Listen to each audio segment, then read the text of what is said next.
உலகத்தார் எல்லாரும் ஒரு பழமொழி சொல்லுவாங்க, நினப்பு தான் பொழப்பு கெடுக்குதுன்னு சொல்லி. இதுக்கு ஒத்த ஒரு வசனம் வேதத்துல இருக்கு. அழிவுக்கு முன்னானது அகந்தை, விழுதலுக்கு முன்னானது மனமேட்டிமை. ஒரு மனுஷன் அழியறதுக்கு தொடக்கமே என்ன தெரியுமா? அவன் மனசுல நாங்கிற பெருமை, நான் பெரிய ஆளு அப்படிங்கிற பெருமை தான். அவன் விழுறதுக்கு அவன் மனதுல ஒரு வேட்டிமை, என்னை போல உயர்ந்தவன் கிடையாது, நான் எவ்வளவு உயர உயர உயர நான் பறக்கிறேன்னு சொல்றான் தெரியுமா? அன்னைக்குதான் விழுந்து போவான். ஒரு இளம்பெண் தன்னுடைய தலையில மண்பானையில பாலை வைத்து கொண்டு வீதிகளை நடக்க ஆரம்பித்தான். நடக்கும் போது யோசனை பண்ணுனா, இந்த பாலை கொண்டுட்டு போய் நான் இந்த பாலுல இருந்து நெய்ய தயிரை உண்டு பண்ணுவேன், தயிர்ல இருந்து வெண்ணெய் எடுப்பேன், வெண்ணெயில இருந்து நெய்யை எடுத்து அதை விற்று என் பணத்தை சேகரித்து வைத்து திரும்ப மாடை வாங்குவேன்.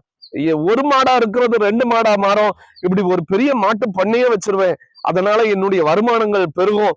வருமானம் பெருகுன உடனே நான் இந்த தேசத்துல மிகவும் உயரமான இடத்துல நான் ஒரு கோபுரத்தை கட்டுவேன், ஒரு பெரிய அரண்மனையை கட்டுவேன். அந்த அரண்மனையில நான் ராஜாத்தி போல இருப்பேன்.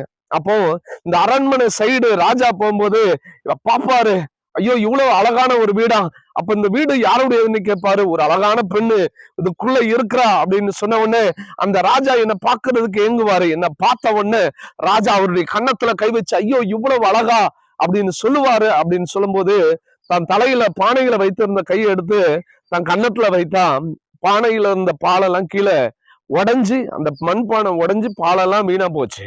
இன்னைக்கு அதான் சொல்லுவாங்க, நினப்புதான் பொழப்பு கெடுக்குது அப்படின்னு.